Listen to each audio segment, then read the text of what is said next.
آج ہماری گفتگو کا موضوع ہے صدقہ فطر، اور وہ تمام کے تمام سوالات و جوابات اور وہ تمام کے تمام احکامات جن کا تعلق فطرانے کے ساتھ ہے، ان کو آپ کی خدمت میں پیش کیا جا رہا ہے۔ اللہ تعالیٰ قرآن مجید میں ارشاد فرماتا ہے، پارہ نمبر 30 سورۃ الاعلیٰ، قد افلح من تزکا، بے شک جس نے خود کو پاک کر لیا تو وہ بندہ کامیاب ہو گیا۔ اور اس کے بعد اللہ تعالیٰ ارشاد فرماتا ہے، وَذَكَرَ اسْمَ رَبِّهِ فَصَلَّى، اور اس نے اپنے رب کا نام لے کر نماز پڑھی۔ یہاں پہ اس بات کو ذہن میں رکھنا ضروری ہے کہ جو لفظ تزکا ہے، اس سے ایک قول یہ ہے کہ زکوٰۃ کی فرضیت مراد ہے، لیکن چونکہ یہ صورت مکی ہے اور زکوٰۃ کی فرضیت کا حکم جو ہے وہ مدینہ شریف میں نازل ہوا، تو لہٰذا یہاں پہ ایک قول یہ بھی ہے، یعنی بعض مفسرین نے تزکا سے مراد زکوٰۃ نہیں لیا بلکہ صدقہ فطر مراد لیا ہے۔ اور وَذَكَرَ اسْمَ رَبِّهِ فَصَلَّى کہ اللہ تعالیٰ کا نام لے کر نماز پڑھنا، تو اس سے مفسرین کرام نے یہ بیان کیا ہے، جیسا کہ تفسیر مدارک کے اندر اور خزائن العرفان کے اندر یہ بات موجود ہے کہ رب کا نام لینے سے عیدگاہ کے راستے میں تکبیریں کہنا، اور نماز جو ہے اس سے مراد نماز عید کو ادا کرنا ہے۔ جس نے اپنے باطن کو شرک سے اور اپنے ظاہر کو ہر قسم کی نجاست سے اور اپنے مال کو زکوٰۃ کے ذریعے پاک کر لیا، اور اپنے دل کو یاد الہی کی غفلت سے پاک کر لیا، اور اپنے ضمیر کو نفسانی عیبوں سے جس بندے نے پاک کر لیا، اور اپنے جسم کے اعضاء کو گناہوں کی میل کچیل سے جس بندے نے پاک کر لیا، رب ذوالجلال نے قرآن مجید کے اندر یہ اعلان فرما دیا کہ وہ بندہ حقیقت میں کامیاب ہو گیا۔ اب یہاں پہ کامیاب مومن کی نشانی کو بیان کرنے کے بعد بالخصوص آقا کریم صلی اللہ علیہ وآلہ وسلم کو اس بات کی بھی اطلاع دی گئی کہ وَذَكَرَ اسْمَ رَبِّهِ فَصَلَّى کہ اپنے رب کی یاد سے جس بندے نے نماز پڑھی، یعنی کہ جس بندے نے اللہ کا نام لے کر نماز کا افتتاح کیا، افتتاح یعنی نماز کا آغاز کیا۔ ہم اپنے موضوع کی طرف چلتے ہیں کہ صدقہ فطر 2-3 فرامین مصطفیٰ کریم صلی اللہ علیہ وآلہ وسلم آپ کی خدمت میں پیش کرتے ہیں، جن سے صدقہ فطر کی اہمیت اور اس کی جو ہے فضیلت وہ کھل کے سامنے آئے گی۔ سید عالم نور مجسم شفیع معظم صلی اللہ علیہ وآلہ وسلم نے ایک شخص کو حکم دیا کہ جاؤ اور جا کر مکہ معظمہ کی گلیوں میں اور مکہ معظمہ کے گلی کوچوں میں یہ اعلان کر دو کہ صدقہ فطر واجب ہے۔ صدقہ فطر کیا ہے؟ واجب ہے۔ اور اس کے بعد حضرت سیدنا ابن عباس رضی اللہ تعالی عنہما فرماتے ہیں کہ سید عالم نور مجسم شفیع معظم صلی اللہ علیہ وآلہ وسلم نے صدقہ فطر مقرر فرمایا تاکہ فضول اور بیہودہ کلام سے روزوں کی طہارت ہو جائے، یعنی کہ روزہ رکھنے والا جس وقت روزہ رکھتا ہے تو روزہ رکھنے سحری سے لے کے افطاری تک اس کی زبان سے یا اس کے جسم کے کسی دوسرے عضو سے ایسے کام جو سرزد ہوتے ہیں، جو فضولیات میں آتے ہیں اور جن کے ساتھ روزے کے اندر نقص پیدا ہوتا ہے، اور روزے کا جو ہے وہ ادب باقی نہیں رہتا۔ روزہ تو وہ ہوتا ہے لیکن اس کے اندر جو ہے وہ مختلف قسم کی بیہودہ گفتگو کرنے کی وجہ سے جو عیب پیدا ہو جاتے ہیں، اور روزے کی طہارت پر جو فرق آتا ہے، وہ صدقہ فطر دینے سے ساری کی ساری جو وہ معاملات ہیں وہ دور ہو جاتے ہیں۔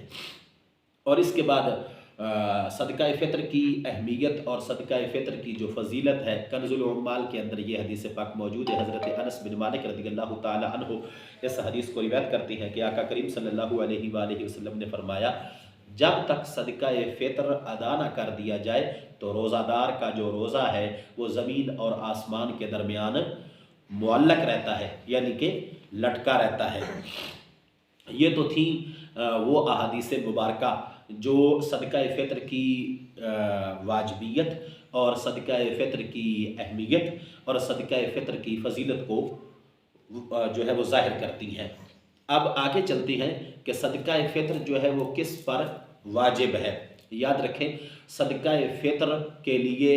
وہی نصاب ہے جو کہ زکوٰۃ کے لیے نصاب ہے، یعنی کہ جو حاجت اصلیہ مکان، حاجت اصلیہ امور خانہ داری کے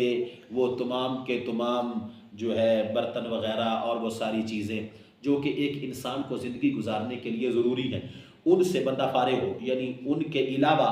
جو ہے بندے کے پاس اگر مال ہو تو وہ بندہ صاحب نصاب ہوتا ہے۔ بس فرق اتنا ہے کہ زکوٰۃ کے لیے کسی رقم، کسی اماؤنٹ یا کسی مال پر پورا سال گزرنا ضروری ہے، جبکہ صدقہ فطر کے لیے ایسا ہونا ضروری نہیں ہے، یعنی کہ جو مال ہے اور جو رقم ہے، جو دولت ہے، اس پر سال کا گزرنا ضروری نہیں ہے۔ تو حاجت اصلیہ کے علاوہ جو ہے اگر کوئی چیز موجود ہے تو وہ بندہ صاحب نصاب ہے۔ اس کے بعد دوسرا سوال یہ ہے کہ صدقہ فطر اس کے واجب ہونے کا اصل ٹائم کیا ہے، اس کا صحیح وقت کیا ہے؟ تو یاد رکھیں کہ عید الفطر کی صبح صادق جیسے ہی طلوع ہوگی تو صدقہ فطر جو ہے وہ واجب ہو جائے گا۔ عید الفطر کی صبح صادق وہ جیسے ہی طلوع ہوگی تو صدقہ فطر کیا ہو جائے گا؟ واجب ہو جائے گا۔ لیکن عید الفطر کی صبح صادق طلوع ہونے سے قبل اگر کوئی بندہ فقیر ہو جاتا ہے، یعنی اس کے ساتھ کوئی ایسا معاملہ ہو جاتا ہے کہ اس کی ساری جمع پونجی لٹ جاتی ہے یا ضائع ہو جاتی ہے، تو اب چونکہ صبح صادق طلوع ہونے سے پہلے وہ فقیر ہو گیا اور وہ صاحب نصاب نہ رہا، تو ایسے بندے پر صدقہ فطر واجب نہیں ہے۔ اور اگر یعنی کہ کوئی بندہ ایسا ہے کہ جس نے صبح صادق عید الفطر کی طلوع ہونے کے بعد وہ فقیر ہوا، تو اب چونکہ وہ بعد میں فقیر ہوا ہے اور جب صبح صادق طلوع ہوئی تھی عید الفطر کی اس وقت وہ صاحب نصاب تھا، تو ایسے بندے پر صدقہ فطر جو ہے وہ واجب رہے گا اور اس کو فطرانہ جو ہے وہ ادا کرنا ہوگا۔ سوال نمبر 3 یہ ہے کہ کیا صدقہ فطر عید والے دن ہی دیا جا سکتا ہے یا رمضان شریف کے اور دنوں میں بھی دیا جا سکتا ہے، اور عید کے بعد بھی کیا صدقہ فطر دیا جا سکتا ہے؟ جی، رمضان المبارک کے مہینے کے اندر کسی بھی دن کو صدقہ فطر جو ہے وہ دیا جا سکتا ہے، یعنی کہ انتہائی بہتر تو یہی ہے نا کہ عید والے دن، لیکن اگر پہلے بھی دے دیا جائے اور اگر عید والے دن یعنی کہ کسی مصروفیت کی بنیاد پر وہ عید کی نماز سے قبل صدقہ فطر نہیں دے سکا تو وہ عید کی نماز کے بعد بھی صدقہ فطر جو ہے اس کو ادا کر سکتا ہے، یعنی یہ ادا ہی ادا ہے، اس میں قضا والا معاملہ نہیں ہے۔ سوال نمبر 4 یہ ہے کہ کیا اولاد کا فطرانہ والد پر دینا ضروری ہے یا والدہ پر دینا ضروری ہے؟ تو اس بات کو ذہن میں رکھیں کہ والدہ پر دینا تو ضروری ہے ہی نہیں، والدہ پر دینا ضروری، پیچھے رہ جاتا ہے والد کا معاملہ۔ تو اس میں 2 چیزیں ہیں، جو نابالغ اولاد ہے اگر خود پر والد کے خود پر صدقہ فطر واجب ہے تو پھر اس کی نابالغ اولاد کا بھی صدقہ فطر والد کو ہی ادا کرنا ہوگا۔ ہاں، بیوی اور اس کے بعد والدین، بندے کے جو والدین ہیں وہ، اور اس کے بعد بندے کی وہ اولاد جو کہ بالغ ہو چکی ہے، یا بندے کی وہ اولاد جو شادی شدہ، ظاہر بات ہے وہ بالغ ہوئی تو اس کے بعد ہی ان کی شادی ہوئی، ان کا فطرانہ جو ہے وہ والد پر دینا واجب نہیں ہے، ضروری نہیں ہے۔ باقی جو والدہ کا معاملہ ہے وہ میں نے آپ کی خدمت میں پیش کر دیا ہے کہ والدہ پر اولاد کا فطرانہ دینا واجب نہیں ہے۔ نابالغ اولاد جو ہے ان کا چاہے ان کے مال سے دے دے، نابالغ اولاد کیا کوئی مال ہو تو ان سے فطرانہ دے دے، چاہے وہ اپنی طرف سے دے دے۔ اگلا سوال ہے کہ فطرانہ کن لوگوں کو دینا چاہیے؟ تو یاد رکھیں کہ جن کو زکوٰۃ دی جا سکتی ہے ان کو فطرانہ بھی دیا جا سکتا ہے، یعنی کہ زکوٰۃ کی ادائیگی کے وقت ہم جن لوگوں کو تلاش کرتے ہیں اور دیکھتے ہیں کہ یہ زکوٰۃ لینے کے مستحق ہیں تو فطرانہ بھی ان لوگوں کو دیا جا سکتا ہے۔ اگلا سوال ہے کہ اگر رشتہ دار کو فطرانہ دیا جائے، جی دیا جا سکتا ہے اگر وہ مستحق ہو۔ اب اس سے اگلا سوال اس کے ساتھ ہی یہ بھی ہے کہ کیا بہن بھائی کو اور بھائی اپنے جو ہے وہ بہن کے گھر کو فطرانہ دے سکتا ہے؟ اگر مستحق ہے تو دیا جا سکتا ہے، یعنی اگر فقراء میں آتے ہیں، غریب ہے، تو بہن بھائی کو بھی فطرانہ دیا جا سکتا ہے۔ اور اگر برادری میں سے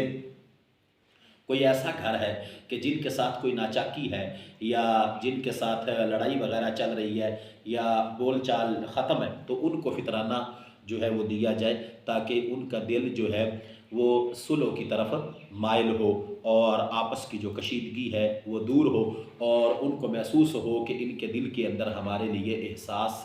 موجود ہے اور یہ ہمارے لیے خیر خواہی اور محبت کا جذبہ رکھتے ہیں۔ سوال یہ کیا جاتا ہے کہ اگر کچھ سالوں کا فطرانہ رہ گیا، یعنی پچھلے سال، اس سے پچھلے سال، اس سے پچھلے سال کسی حماقت کی وجہ سے یا مسئلے کے معلوم نہ ہونے کی وجہ سے یعنی کہ فطرانہ دیا ہی نہیں، اور اب جا کے مسئلے کی نوعیت کا پتہ چلا اور اب حالات بھی بالکل ٹھیک ہے، بندہ صاحب نصاب بھی ہے، تو کیا ان سالوں کا فطرانہ بھی دینا ہوگا؟ تو جواب یہ ہے کہ ان سالوں کا فطرانہ بھی دینا ہوگا، اور یعنی کیا اس کا وقت ہے فطرانے کے ادا کرنے کا، وہ ہمیشہ ہمیشہ کے لیے ہے۔ یہاں پہ اس بات کو بھی ذہن میں رکھیں کہ ایک سوال کیا جاتا ہے کہ کیا شادی شدہ جو لڑکی ہے یعنی کہ جو بیٹی ہے تو اس کا فطرانہ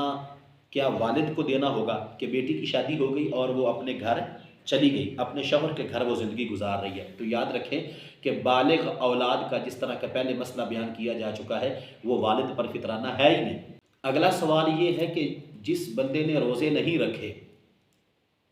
یعنی کچھ لوگ جب یہ بات سنتے ہیں کہ فطرانہ جو ہے یہ روزوں کے اندر جو ہونے والی کمی کوتاہی اور جو فضولیات ہیں ان کو دور کرنے کے لیے فطرانہ ہوتا ہے، اور کچھ لوگ جب وہ آقا کریم صلی اللہ علیہ وآلہ وسلم کا فرمان سنتے ہیں کہ فطرانہ جو ہے یہ اس لیے دیا جاتا ہے کہ روزے جو ہے وہ معلق رہتی ہیں زمین اور آسمان کے درمیان، تو گمان پیدا ہوتا ہے کہ جن لوگوں نے روزے رکھے ہی نہیں ان پر فطرانہ نہیں۔ تو یاد رکھیں روزے، پہلی بات تو یہ ہے کہ روزوں کی فرضیت ہے، لیکن اگر کسی معاملے کی وجہ سے روزے نہیں بھی رکھے تو فطرانہ روزہ دار اور جس نے روزہ نہیں رکھا ان دونوں پر دینا واجب ہے۔ اگر صاحب نصاب ہے یعنی حاجت اصلیہ کے علاوہ مال ہے تو چاہے روزہ رکھا ہے چاہے روزہ نہیں رکھا، چاہے بالغ ہے چاہے نابالغ ہے، تو اس پر فطرانہ دینا واجب ہے۔ یہاں پہ اس بات کو بھی ذہن میں رکھیں کہ کچھ لوگوں کی طرف سے سوال کیا جاتا ہے کہ اگر عورت حاملہ ہے اور مہینے کا، 2 مہینے کا، 4 5 6 مہینے کا بچہ اس کے پیٹ میں ہے تو کیا اس بچے کا بھی فطرانہ دینا ہوگا؟ تو یاد رکھیں کہ بندے کے اوپر شریعت کے قوانین اس وقت لاگو ہوتے ہیں جب وہ دنیا میں آ جائے، تو ابھی وہ ماں کے پیٹ میں ہے، اس پر شریعت کے قانون لاگو نہیں ہو رہے، تو جب اس پر شریعت کے قانون لاگو نہیں ہو رہے تو پھر اس کا فطرانہ دینا بھی واجب نہیں۔ اگلا سوال یہ ہے کہ کیا بنو ہاشم کو یعنی جو سادات کرام ہیں، سید زادے، ان گھرانوں کو فطرانہ دیا جا سکتا ہے یا نہیں؟ اس بات کو بھی پہلے بیان کر دیا گیا ہے کہ جن کو زکوٰۃ دی جا سکتی ہے فطرانہ بھی ان کو ہی دیا جا سکتا ہے۔ تو جب بنو ہاشم اور سادات کرام کے گھرانوں کو اور ان نفوس کو زکوٰۃ نہیں دی جا سکتی تو یاد رکھیں ان کو فطرانہ بھی نہیں دیا جا سکتا۔ اگلا سوال یہ ہے کہ جو محلے کی مسجد کا امام ہے کیا وہ زکوٰۃ لے سکتا ہے؟ کیا وہ فطرانہ لے سکتا ہے؟ اس کو زکوٰۃ دی جا سکتی ہے، اس کو فطرانہ دیا جا سکتا ہے؟ تو یاد رکھیں اس بات کو کہ ایک صاحب نصاب ہے اور دوسرا نہیں ہے، تو جو دوسرا نہیں ہے اس کے اندر تم نے تلاش کرنا ہے کہ کیا اس کے اندر وہ تمام کی تمام شرائط پائی جاتی ہیں کہ اس کو زکوٰۃ دے دی جائے اور اس کو فطرانہ دے دیا جائے۔ اگر تو امام مسجد مصلی رسول پہ کھڑا ہونے والا وہ اس قدر فقیر ہے کہ بمشکل اس کا گزارا ہوتا ہے، یہاں پہ صرف اتنی بات ذہن میں رکھی جائے کہ ان کی عزت نفس جو ہے وہ مجروح نہ ہو، لیکن اگر وہ فقراء میں شمار ہوتے ہوں تو ان کو فطرانہ بھی دیا جا سکتا ہے۔